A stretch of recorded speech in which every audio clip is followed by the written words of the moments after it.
அஸ்வினி மேஷ ராசியில் இருக்கக்கூடிய அனைத்து அஸ்வினி நட்சத்திர அன்பர்களுக்கும் அன்பார்ந்த மனமார்ந்த வணக்கத்தை உங்கள் ஜோதிடர் செல்வன் இந்த இடத்துல தெரிவித்துக் கொள்கிறேன். உங்களை பொறுத்த வரைக்கும் பாசம் வைத்து நீங்கள் ஏமாந்து போவீங்க. அதனால் நீங்கள் பாசம் வைக்காமல் யாரெல்லாம் அன்பாக நேசிக்கிறீங்களோ அவங்கக்கிட்ட நீங்கள் ஏமாற மாட்டீங்க. ரெண்டுத்துக்கும் ஒரு சின்ன வித்தியாசம்தான். நீங்கள் யாரையும் நம்பாதீங்க. தாராளமாக எல்லாருக்கிட்டையும் அன்பாயிருங்க, ஆனால் யாரையுமே நம்பாதீங்க. நீங்கள் நம்பக்கூடியவர்கள் உங்களை ஏமாற்றுவாங்க. இது நாள் வரைக்குமே அப்படி தான் இருந்துக்கிட்டு இருந்தது. இந்த 2025 முதல் அர்ஜுனனுக்கு கிடைத்த உபதேசத்தை காட்டிலும் இந்த பிரபஞ்சம் ஒரு பொக்கிஷமான உபதேசத்தை உங்களுக்கு பாடமாய் புகுட்டும். அந்த வாசுதேவ கிருஷ்ணருடைய பரிபூரணமான அருளும் ஆசீர்வாதமும் அனைத்து அஸ்வினி நட்சத்திரத்தில் இருக்கக்கூடியவர்களுக்கும் நிச்சயமாக கிடைத்தே தீரும். இதில் எந்த விதமான மாற்று கருத்துமே கிடையாது. நீங்கள் வழிபட வேண்டிய தெய்வம் அப்படின்னா நரசிம்மர். தயவு செய்து நரசிம்மருடைய ஆலயத்துக்கு ஒரே ஒரு முறையாவது புத்தாண்டு பிறந்ததுமே போயிட்டு வாங்க. அப்படி இல்லைன்னா நரசிம்மரோட படத்தை உங்களுடைய பூஜை அறையில் வச்சுக்கோங்க.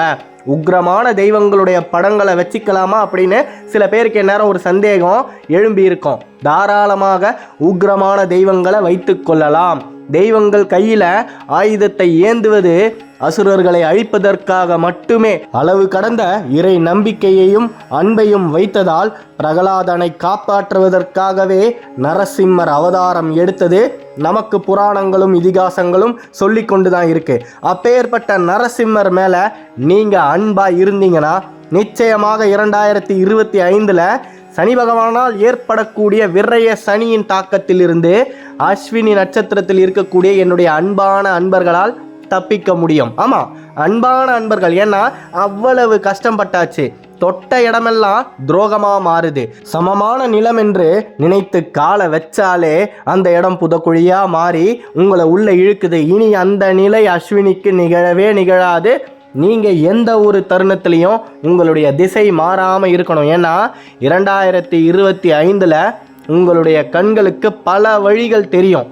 நீங்கள் எந்த வழியில் போகணும் அப்படின்னு இதுக்கு முன்னாடி நீங்கள் யோசித்து வச்சுருக்கீங்களோ அந்த வழியை தான் நீங்கள் தேர்ந்து எடுக்கணும். அந்த வழியில் வெற்றி உங்களுக்காக காத்துக்கிட்டு இருக்கு. பொதுவாகவே அஸ்வினி நட்சத்திரத்தில் இருக்கக்கூடிய நீங்கள் ரொம்ப வேகமாக இருப்பீங்க.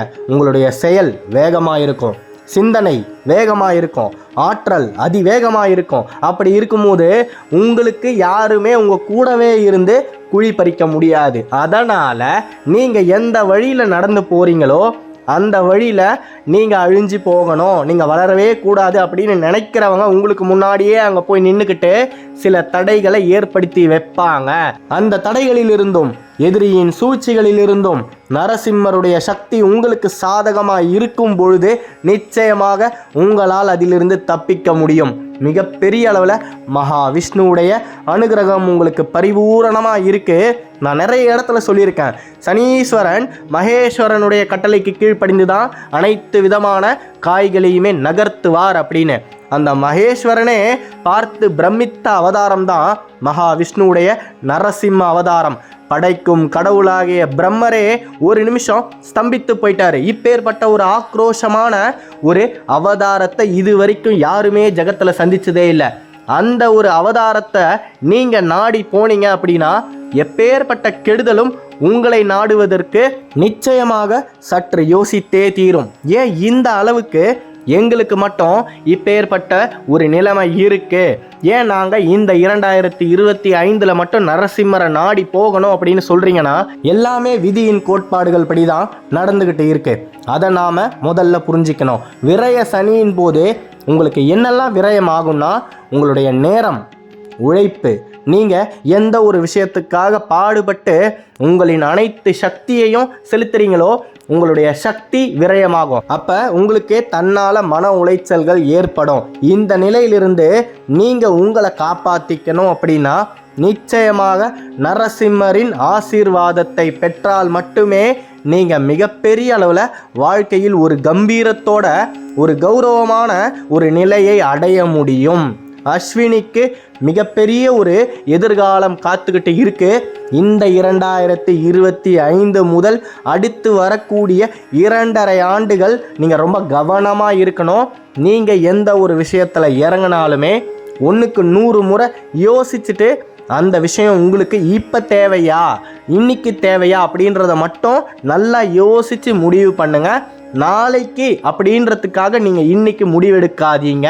ஏன்னா ஆதவன் மறைந்து மறுநாள் ஆதவன் உதிப்பதற்குள் இந்த உலகில் 1000 மாற்றங்கள் நிகழ்கின்றன. அதில் நிச்சயமாக சில மாற்றங்கள் உங்களுக்கும் நிகழலாம். அதனால வருங்காலத்தில் நீங்கள் எடுக்கக்கூடிய முடிவை இன்னைக்கே எடுத்துட்டு தேவையில்லாமல் மன அழுத்தத்துக்கு ஆளாகக்கூடாது. மிகப்பெரிய அளவில் நீங்கள் நரசிம்மருடைய தீவிர பக்தர்களாக மாறக்கூடிய காலம் பிறந்தாச்சு.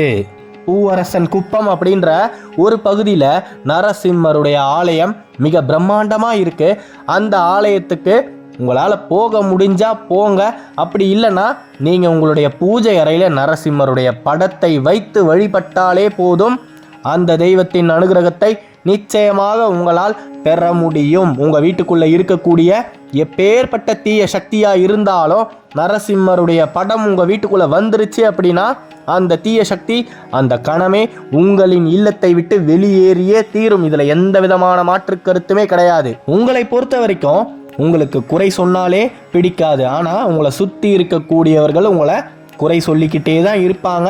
நீங்கள் எந்த ஒரு வேலையை செஞ்சாலுமே அந்த வேலை சரியில்லை அப்படின்னு உங்களை தனியாகவும் கூப்பிட்டு சொல்ல மாட்டாங்க. 4 பேர் முன்னாடி உங்களை அசிங்கப்படுத்துவாங்க, கீழ்த்தனமாக நடத்துவாங்க. அந்த நேரத்தில் அவங்கக்கிட்ட நீங்கள் எந்த விதமான எதிர்ப்பையும் தெரிவிக்காமல் சகிச்சுக்கிட்டு பொறுத்துக்கிட்டு நீங்கள் அந்த இடத்த விட்டு நகர்ந்து போனீங்கன்னா உங்களை கஷ்டப்படுத்தியவர்கள் நிச்சயமாக உங்கள் கண் முன்னாடியே கஷ்டப்படுவதை உங்களால் பார்க்க முடியும். மிகப்பெரிய அளவில் அஸ்வினி தெளிந்த நீராக மாறப்போகுது. இது நாள் வரைக்கும் கலங்கிய நீராக இருந்த வாழ்க்கை உங்களுக்கு தெளிந்த நீராக மாறப்போகுது. உங்களை சூழ்ந்து இருந்த இருள் உங்களை விட்டு விலகக்கூடிய காலம்தான் இது. இருள் அப்படின்ற ஒரு வார்த்தையில் கடன், வறுமை, நஷ்டம், குடும்பத்தில் தேவையில்லாத குழப்பங்கள் இவை அத்தனையும் அடங்கும். இது எல்லாமே உங்களை விட்டு விலக போகுது. நீங்கள் மிகப்பெரிய அளவில் பணத்தை சம்பாதிக்கக்கூடிய காலம் பிறந்தாச்சு. இனி எவராலுமே உங்களை ஏமாற்றவே முடியாது. உங்களை விட்டு பிரிந்து சென்றவர்கள் கடந்த காலத்தில் நிச்சயமாக வருங்காலத்தில் உங்களை நாடி வந்தே தீருவாங்க. உங்களுடைய பாசத்துக்காக ஏங்கி அவங்க இந்த ஜகத்தில் எவ்வளவு தூரம் போயிருந்தாலும் சரி உங்களை தேடி திருப்பி நிச்சயமாக வருவார்கள். நம்பிக்கையோடு இருங்க. இனி அஸ்வினி வாழ்க்கையில் கஷ்டப்படாமல் வாழ ஆரம்பிக்க போகுது. பட்ட கஷ்டமெல்லாம் இனி உங்களுக்கு பொக்கிஷங்களாக மாறப்போகுது. நீங்கள் சிந்திய வேர்வைகள் அத்தனையுமே வைரங்களாகவும் முத்துக்களாகவும் இந்த பூமியில் ஜொலிக்க போகுது. அஸ்வினி எடுக்கிற முடிவில் நிச்சயமாக ஜெயித்தே தீரும். இனி தோல்வியே கிடையாது. சறுக்கி விழுந்து எந்த இடத்துல எவ்வளவு ஆழமான பள்ளங்கள் இருக்குது அப்படின்ற வரைக்குமே உங்களுக்கு தெரிஞ்சிருச்சு. இனி வரும் காலங்களில் நீங்கள் அந்த பள்ளத்தை நிச்சயமாக தாண்டி உங்களுடைய வெற்றியை போய் அடைய முடியும். நீங்கள் தாண்டுவதற்கு அந்த நரசிம்மரே தக்க பலமாக உங்கள் கூடவே துணையாக எந்நேரமும் இருக்க போகிறாரு. நம்பிக்கையோடு இருங்க. அடுத்த காணொளியில் விரைவில் சந்திப்போம். அஸ்வினி நட்சத்திரத்தை பற்றியும் மேஷ ராசியை பற்றியும் நீங்கள் தொடர்ந்து தெரிஞ்சுக்கணும் அப்படின்னா இந்த சேனலை சப்ஸ்கிரைப் பண்ணிக்கோங்க. வழிகள் இல்லையெனில் வாழ்க்கையே இல்லை, முயற்சி இல்லையெனில் வெற்றியே இல்லை. அனுதினமும் தினந்தினமும் முயற்சித்து கொண்டே இருக்கும் அஸ்வினிக்கு இனி தோல்வியே இல்லை. சந்தோஷமான ஒரு வாழ்க்கையை அஸ்வினி நிச்சயமாக வாழ்ந்தே தீரும். நம்பிக்கையோடு இருங்க. புத்தாண்டு நல்வாழ்த்துக்கள். ஓம் ஸ்ரீ நரசிம்ம மகாவீரம் நமாமி ருணமுக்தையே. நன்றி.